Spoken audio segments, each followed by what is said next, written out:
오늘은 빌립보서 4장 1절에서 13절까지입니다.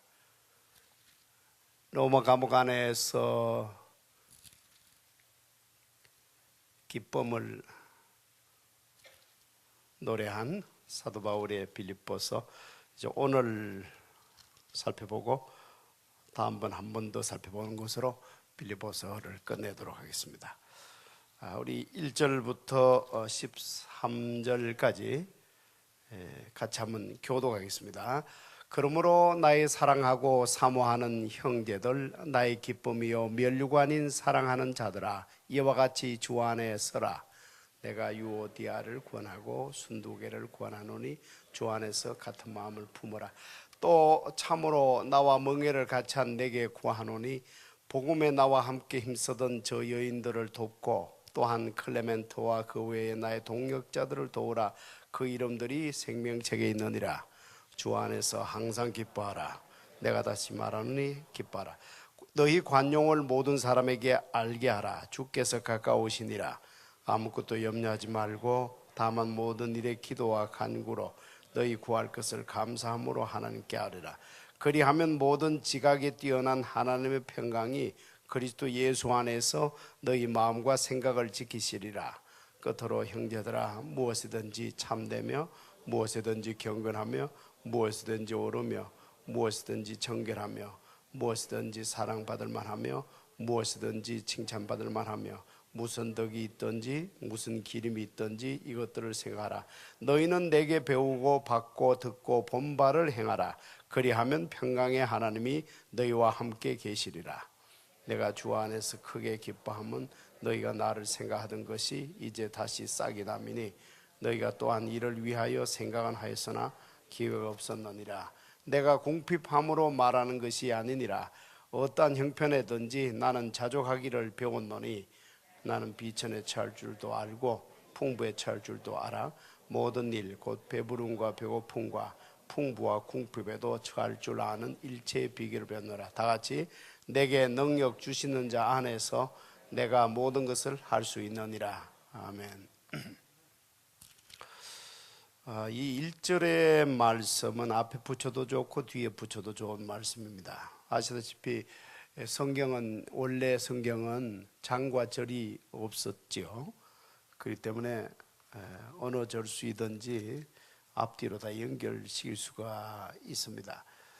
앞절에도 연결시킬 수 있다는 말씀이 뭔가 하면은 3장 21절에 그는 만물을 자기에게 복종하게 하실 수 있는 자의 역사로 우리의 낮은 몸을 자기 영광의 몸의 형체와 같이 변하게 하시라. 영광스러운 참 놀라운 말씀. 그러므로 1절에 나의 사랑하고 사모하는 형제들, 나의 기쁨이요 면류가 아닌 사랑하는 자들아, 이와 같이 주 안에 서라. 이렇게 연결해도 좋은 말씀이고, 또는 끊어서 4장 1절 말씀을 2절하고 연결해도 좋습니다.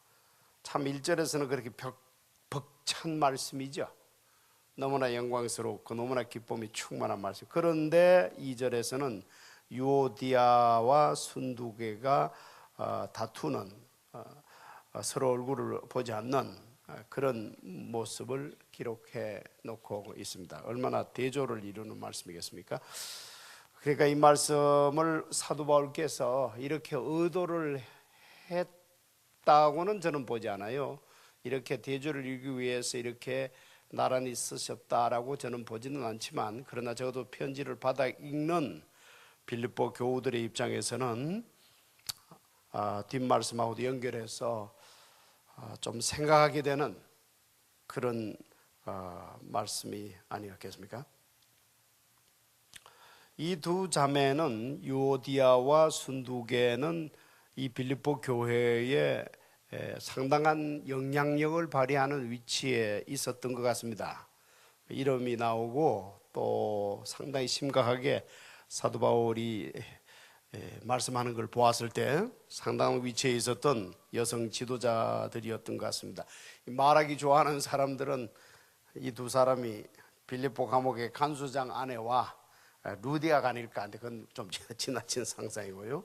아무튼 이 빌립보 교회에 지도층에 해당된 두 여성이었으면 틀림이 없습니다. 그러나 이 두 여성에게, 두 자매에게 사도 바울이 들려주는 말은 너무나 부드럽고 참 온유한 표현입니다. 권합니다. 명령한다가 아니고요. 권하노니 주 안에서 같은 마음을 품도록 권합니다. 권하노니 하고 있습니다.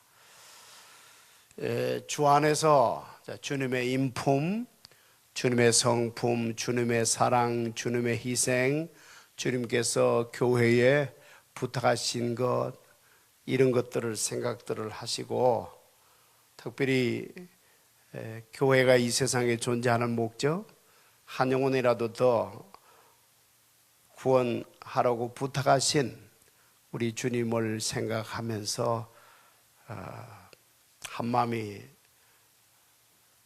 되시라고 권면하고 있는 말씀입니다. 그러나 이렇게 부드럽게 권면은 하지만 이 문제를 상당히 심각하게 사도 바울이 생각을 했습니다. 3절을 보면 또 참으로 나와 멍에를 같이 한 네게 구하노니 복음에 나와 함께 힘쓰던 저 여인들을 돕고 또한 글레멘더와 그 외에 나의 동역자들을 도우라. 그 이름들이 생명책에 있느니라. 이 지금 글레멘더는 누군지 모르겠고요.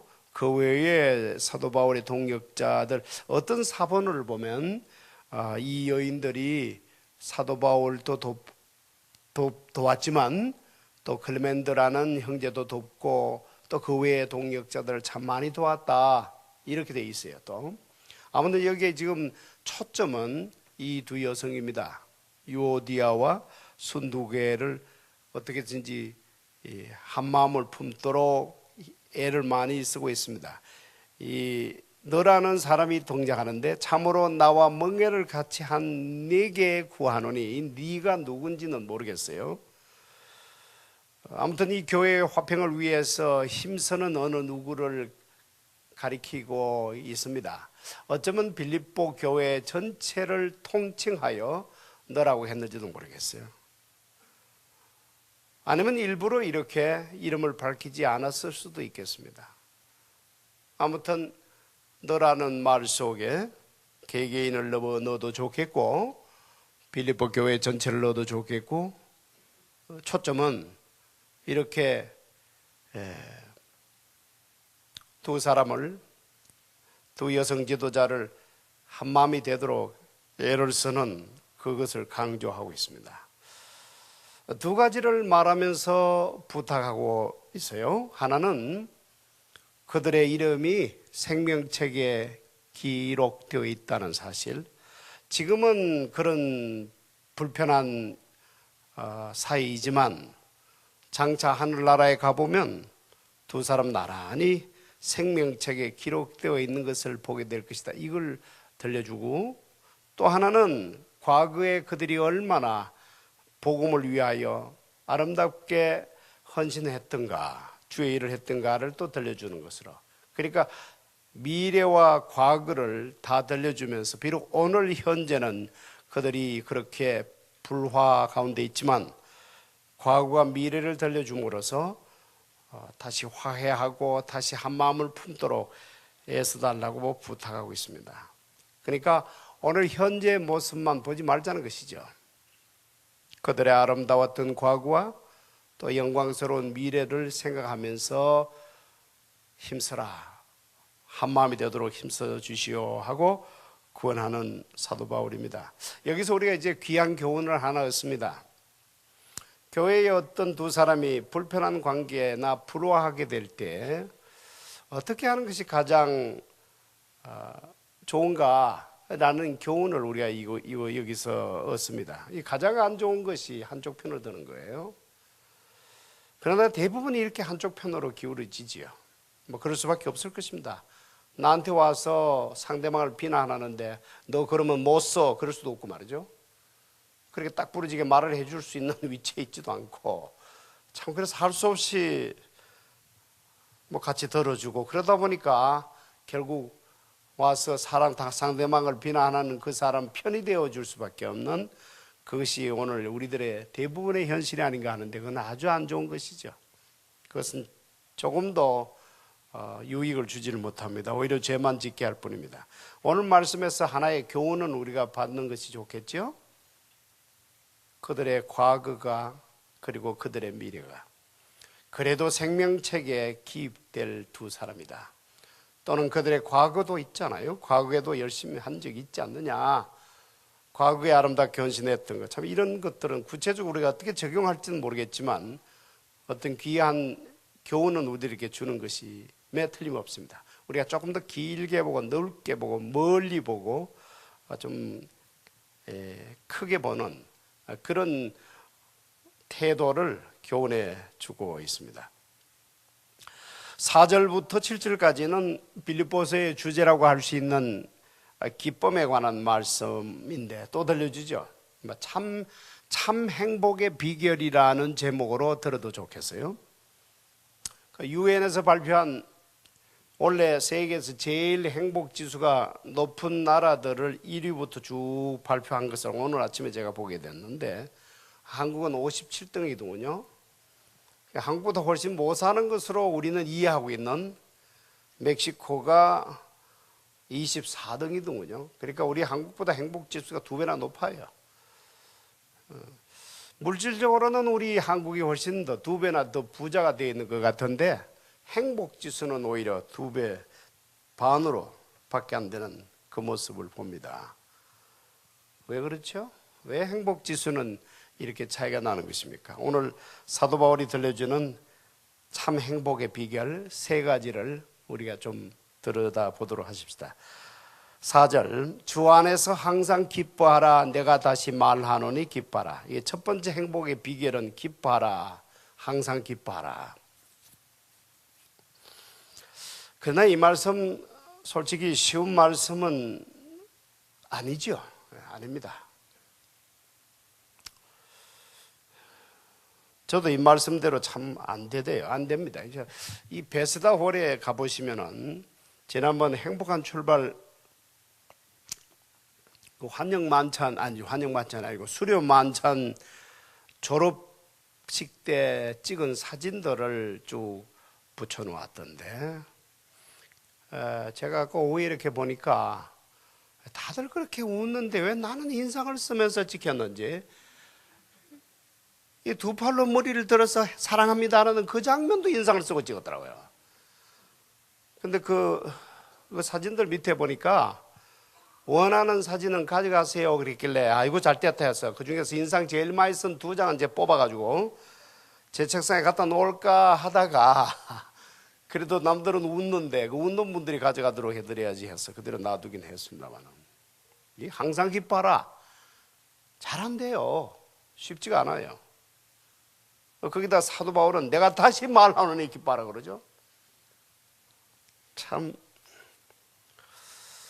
그러나 이 말씀의 뜻이 항상 생글생글 웃어라는 말씀은 아닌 줄로 압니다. 이것은 보다 근본적인 문제를 말씀하는 것으로 저는 봤습니다. 보다 근본적으로 보다 마음 깊은 곳을 향하여 들려주는 말씀으로 저는 받고 있어요. 나무 같은 것이 아닐까 싶습니다. 나무가 그렇잖아요. 나무가 봄, 여름, 가을, 겨울 나무 4계절을 다 견뎌내는 나무 말이죠. 여름에 천둥이 치고 비바람이 불어 닥치고 뭐 그래서 나무 가지가 꺾이기도 하고 겨울에는 그 무거운 눈이 내려서 짓눌러서 숨도 제대로 못 쉬는 것 같은 그 나무 그래도 거기에 서 있잖아요. 그래도 그 나무 속에는 수액이 흐르죠. 소나무는 소나무대로 각종 나무들의 그 수액이 그 안에는 보이지 않지만 흐르고 있단 말이죠. 이런 나무처럼 되라는 뜻으로 저는 오히려 이해합니다. 웃을 수 있고 울 수도 있죠. 인상을 쓸 수도 있고 인상을 활짝 펼 때도 있죠. 그러나 더 중요한 것은 우리 가슴 속에 주 예수 그리스도의 생명이 흐르고 있다는 이 사실입니다. 오늘 말씀도 보면 다시 보면 주 안에서라고 되어 있습니다. 주 안에서 기뻐하라. 이것은 우리의 현실, 우리의 환경, 우리의 처지, 우리의 외모와는 아무런 상관이 없다는 말씀이에요.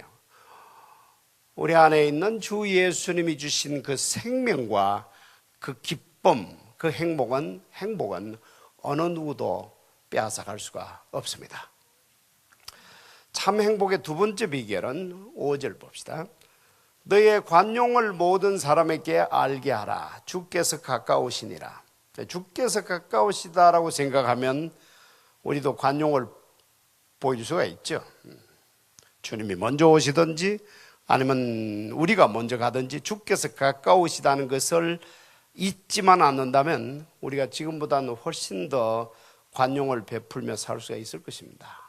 그런 뜻에서 초상집은 자주 가는 게 좋습니다. 빠지지 않고 가는 것이 좋습니다. 남들에게 관용을 알게 한다는 이 말씀은 내가 남들에게 기쁨이 되어 준다는 뜻이죠. 아까는 나를 향하여 기뻐하라는 것이었다면 이번에는 남들에게 기쁨이 되라는 그런 뜻이 되겠습니다. 행복의 세 번째 비결은 기도하라. 두 번째가 관대하라 였다면 세 번째는 기도하라입니다. 6절 우리 한 목소리 읽읍시다. 아무것도 염려하지 말고 다만 모든 일에 기도와 간구로 너희 구할 것을 감사함으로 하나님께 아뢰라. 아무것도 모든 일에 이게 항상 대조되는 두 단어죠. 아무것도 nothing, 모든 일에 everything. 아무것도 염려하지 말고 하나님께 아뢰라. 이것도 쉽지 않는 말씀이죠. 쉽지 않는 말씀입니다. 기도할 때는 염려가 사라지는데 기도를 끝나고 돌아서면 또 염려가 닥치잖아요. 안 그런 분도 많이 계시죠. 다 그렇다고는 말 못하지만 참 기도할 때는 좋은데 기도하면 또 염려가 닥치고 그런단 말이에요. 그래서 아마 데살로니가 전서의 어딘가에 보면은 쉬지 말고 기도하라는 말씀이 그래서 하신 거 아닌가 이런 생각이 듭니다. 염려가 끼어들지 못하도록 틈을 주지 않도록 쉬지 말고 기도하라. 그런데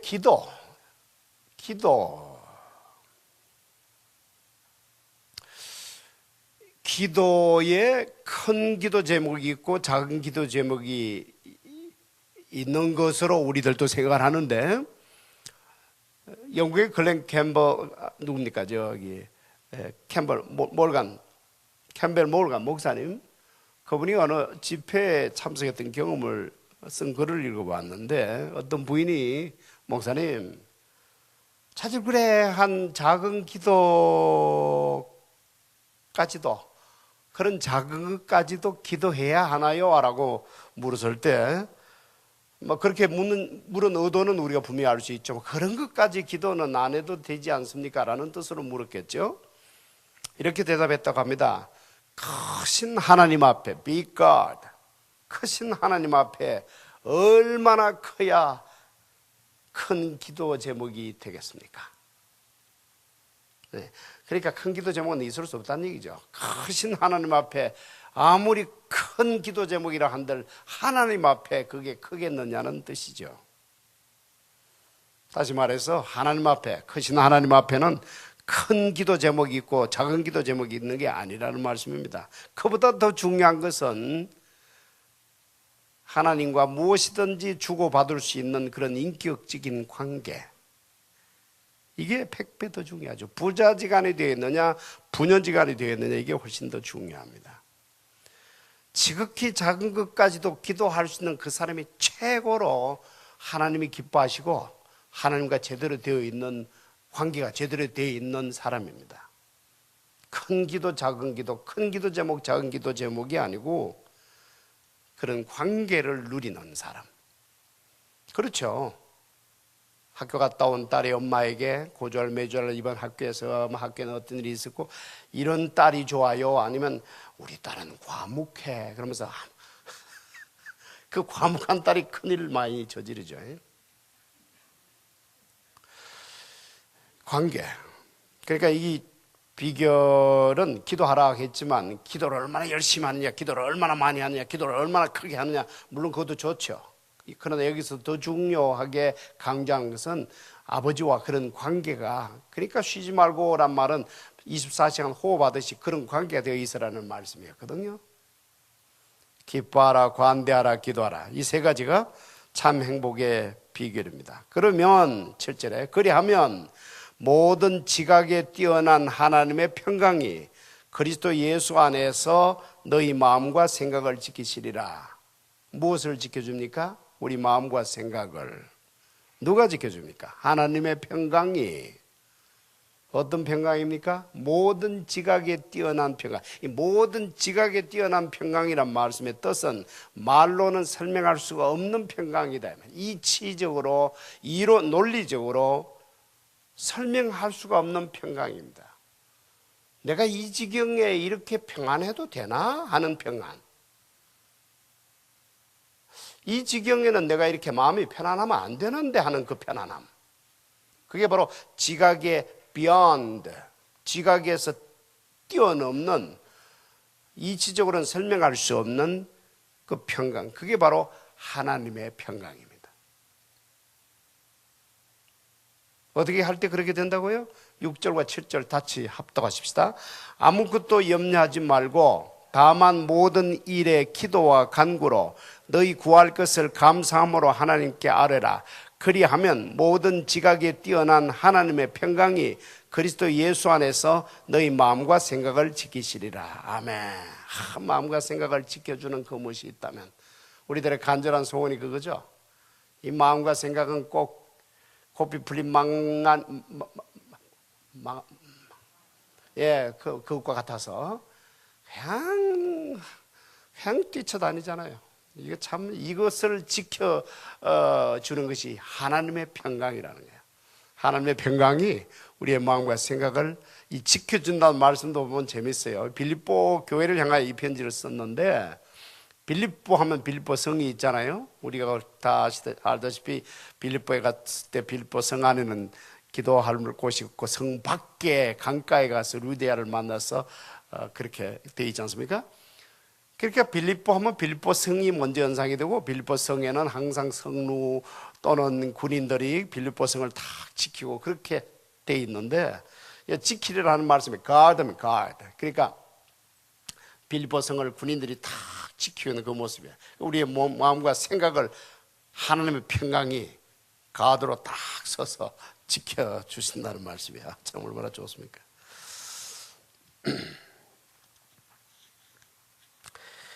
이제 8절과 9절은 이번에는 평강의 하나님이 우리들에게 어떻게 해주실 수 있나. 아까는 하나님의 평강이 우리 마음과 생각을 지켜주시는데, 이번엔 반대는 아니지만 말씀 단어를 바꾸어서 평강의 하나님이 우리에게 어떻게 해주시는가. 우리 8절 같이 읽읍시다. 시작. 끝으로 형제들아, 무엇에든지 참되며 무엇에든지 경건하며 무엇에든지 옳으며 무엇에든지 정결하며 무엇에든지 사랑받을 만하며 무엇에든지 칭찬받을 만하며 무슨 덕이 있든지 무슨 기림이 있든지 이것들을 생각하라. 자, 이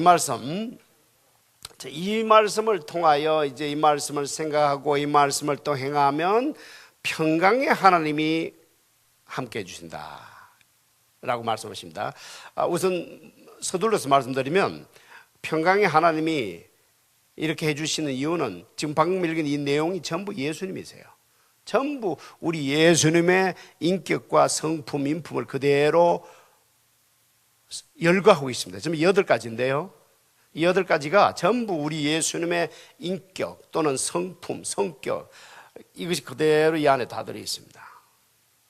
이것을 생각하라 하는 말씀은, 생각하라는 말씀 자체가 원뜻은 계속적으로 생각하라, 습관적으로 생각하라, 이것도 관계인데, 이렇게 주님의 성품을 계속적으로 생각하라, 묵상하라, 이것이 예수님과의 인격적 교제를 뜻하는데, 그러니까 당연히 하나님, 평강의 하나님이 우리를 지켜주실 수밖에 없어요. 그런 뜻인데 좀 더 들어가 봅시다. 무엇이든지라는 말씀이 6번이 나옵니다. 그리고 무선이라는 말이 2번 나오고요. 전부 합쳐서 8분입니다. 무엇이든지 무엇이든지. 이 무엇이든지라는 말씀, 그게 뭐든지 간에 이렇게 이해하십시오. 그게 뭐든지 간에 참되어야 한다. 그게 뭐든지 간에 경건한 것이어야 한다. 그게 무엇이든지 간에 옳은 것이라야 한다. 이렇게 이해를 하시면 좋겠습니다. 이 8가지 모두가 우리 주님의 고매한 인격이고요. 그리고 아주 탁월한 도덕적 성품을 설명하고 있습니다. 이 당시 로마 제국 시대, 특히 이 빌립보서가 기록될 이 당시에 세상은 극도로 타락했습니다. 이루 말할 수 없이 타락했습니다. 이런 가운데 도덕적 품격이라든가 그 고매한 인격이라든가 이런 분이 없었어요. 예수님처럼 그 고매한 인격과 탁월성, 도덕적 탁월성, 이런 인품이 없었습니다. 썩어 빠진 세상 가운데서 너무나 고매한 한 분이 오셔서 십자가에 달려 대속해 주셨는데, 구원받은 백성은 바로 그 성품과 그 인격, 그 탁월한 그 높은 수준의 그 인격, 그 성품도 받아서 단순히 영혼을 지옥에서 천국으로 구원하는 그 일만 할 뿐만 아니라 썩어가는 세상 가운데에서 우리 믿는 사람들이 이런 예수 그리스도의 성품과 인격을 받아서 그것을 발휘하여 세상에 영향을 끼치는 것이 우리 주님의 뜻입니다. 지금도 세상은 그때처럼 많이 썩어가고 있는데 바로 오늘 이 시대에 우리들에게 들려주시는 말씀이기도 합니다. 아까도 말씀드린 것처럼 생각하라는 말씀은 단순히 think of it 이런 정도의 아니고 원뜻이 그렇습니다. 이 단어라는 것이 어떤 단어는 같은 동사라도요, 그 동사의 뜻이 continuously, habitually, 습관적으로, 계속적으로 하라는 뜻으로 사용할 때 쓰는 동사인데, 계속적으로 그 생각을 하라는 것입니다. 이 생각을 계속하라, 묵상하라. 하루에 한 번만이라도 오늘 이 말씀을 8가지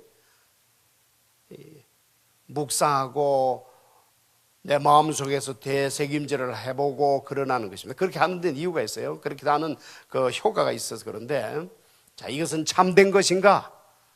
거짓된 것은 아닌가? 이것은 경건한 것인가? 불경건한 것은 아닌가? 이것은 옳은 것인가?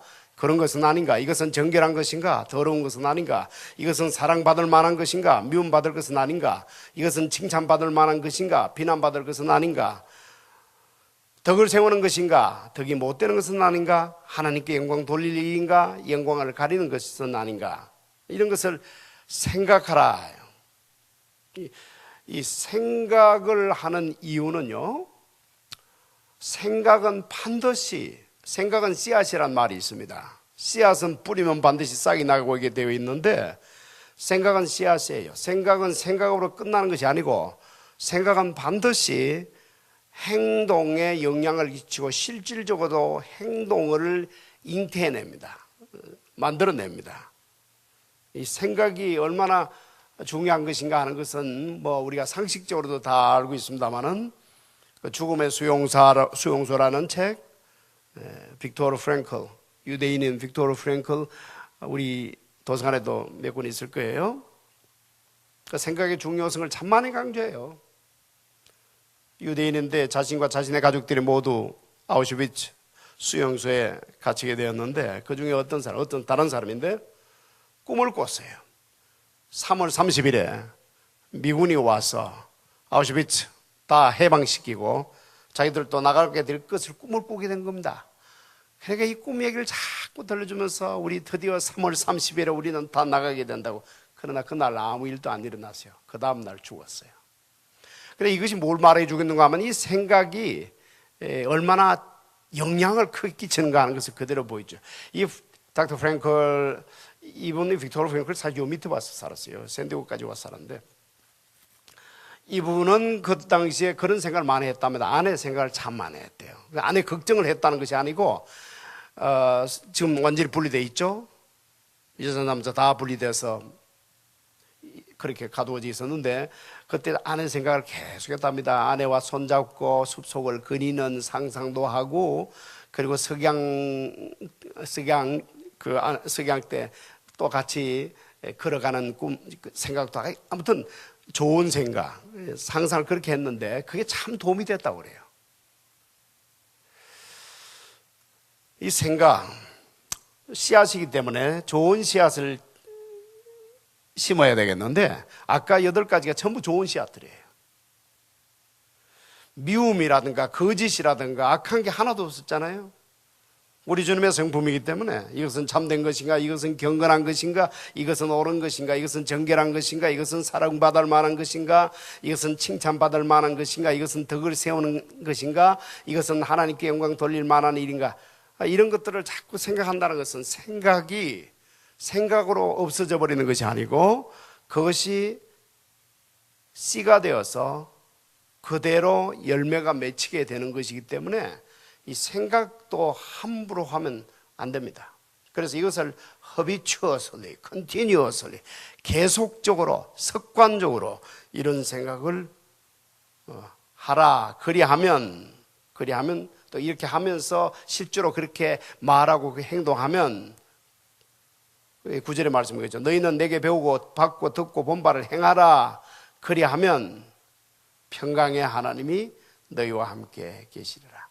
이 8가지는 모두가 우리 주님의 인품이고 인격이고 캐릭터, 우리 주님의 성격, 우리 주님의 성품이기 때문에 이걸 생각을 하는 분량만큼 예수님과 인격적인 1:1의 교제가 일어나는 것이기 때문에 교제는 반드시 영향을 끼치죠.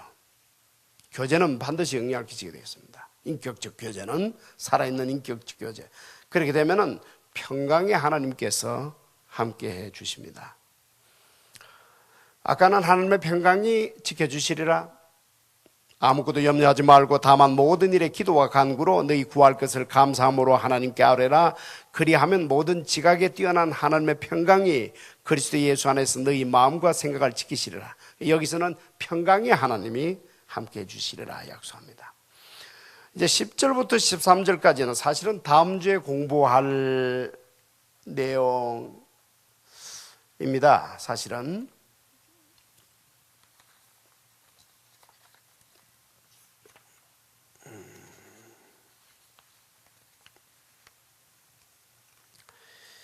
우리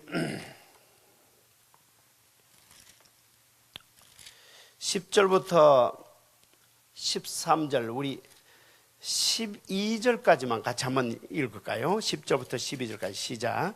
내가 주 안에서 크게 기뻐함은 너희가 나를 생각하던 것이 이제 다시 싹이 나미니 너희가 또한 이를 위하여 생각은 하였으나 기회가 없었느니라. 내가 궁핍함으로 말하는 것이 아니니라. 어떤 형편에든지 나는 자족하기를 배웠노니 나는 비천에 처할 줄도 알고 풍부에 처할 줄도 알아. 모든 일 곧 배부름과 배고픔과 풍부와 궁핍에도 처할 줄 아는 일체의 비결을 배우느라.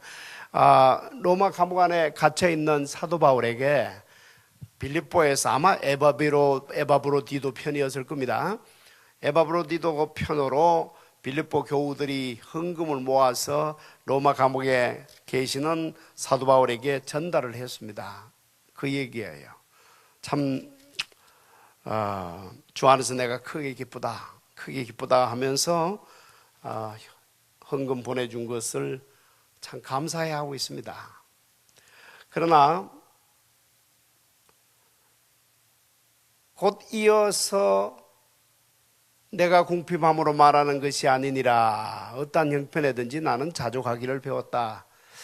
자, 여기서 이제 사도 바울이, 그렇죠, 누군가가 사도 바울이 지금 로마 감옥 안에 갇혀서 물질도 궁핍하고 여러 가지 어려운 상황에 있었는데 마침 빌립보 교우들이 돈을 모아서 헌금을 모아서 딱 내가 필요할 때 너희들이 보내주었구나, 그 말 아니에요. 그래서 고맙다는 게 아닙니다. 이제 그러니까 이제 이럴 때의 수준이 역시 높네라고 우리가 좀 보는 거예요. 사실 그런 때에 헌금을 보내오면 고맙죠. 감사하죠. 참 감사합니다. 여러분 감사합니다라고 그렇게 참 적극적으로 말해야 하죠. 그래야 보내준 사람들도 보람이 있고 기쁨이 있지 않겠어요? 근데 사도 바울은 자기 수준, 빌립보 교우들의 수준을 사도 바울의 수준으로 끌어올려주고 있습니다. 고맙다. 그러나 고마운 것은 고마워요. 그러나 그것을 끝내지 아니하고 나는 궁핍함으로 말하는 것이 아니다. 내가 뭔가 부족해서 이렇게 말하는 것이 아니다. 나는 어떠한 형편이든지 나는 자족하기를 배웠다. 나는 자족하기를 배웠다. 이 자족을 배웠다는 것이 중요합니다. 자족은 배우는 것입니다. 어느 누구도 이 세상에 태어나면서 자족하는 사람은 없습니다. 모두가 부족 가운데 태어납니다. 그리고 항상 부족합니다. 자족할 수 있는 사람은 없어요. 천성이 자족할 수 있는 사람은 한 사람도 없습니다.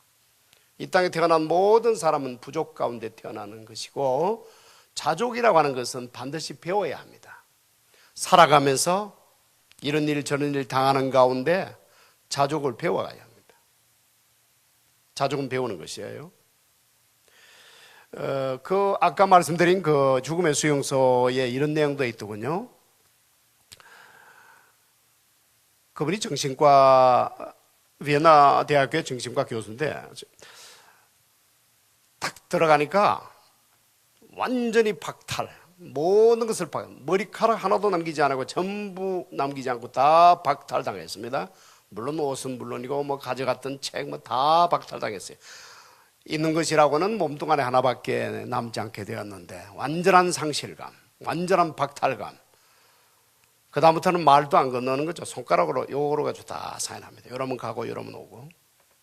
그 모멸감, 박탈감, 모멸감, 상실감 그런 거 가운데 처하게 되었는데 놀라운 체험을 이분이 해요. 조그마한 방에 9사람이 들어가서 잠을 자는데 몸을 서로 포개다시피 해서 자는 거죠. 그런데 그래도 잘만 잤다고 그래요. 조금만 바삭거려도 잠을 못 자는 그런 체질이었는데 이 사람이. 그런데 다들 코를 골면서 잤다는 거예요. 겨울에 샤워를 하는데 샤워를 한 뒤에 물기를 닦을 시간도 주지 아니하고 그 추운 겨울에 밖에 몇 시간이고 세워두는 그런 일도 있었다고 합니다. 그런데 한 사람도 감기 걸린 사람이 없었다고 그래요. 그래서 그분이 책에 글을 썼더군요. 우리가 교과서에서 배운 모든 것은 거짓말이었다. 그렇죠. 교과서는 그렇게 안 가르치죠. 샤워한 뒤에는 물기를 닦아라. 찬데 마음 너무 돌아다니지 말라. 감기 걸린다. 그게 교과서잖아요.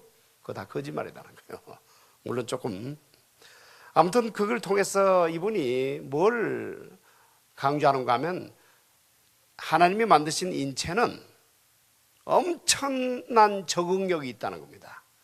어떤 환경에 처해도 적응할 수 있는 놀라운 적응력이 있다는 것을 이제 그렇게 말하는 것이었어요. 그런데 그분이 더 놀라운 체험을 한 게 있어요. 이게 저는 참 귀하다고 보는데 첫날 그렇게 모든 것이 박탈당하고 난 후에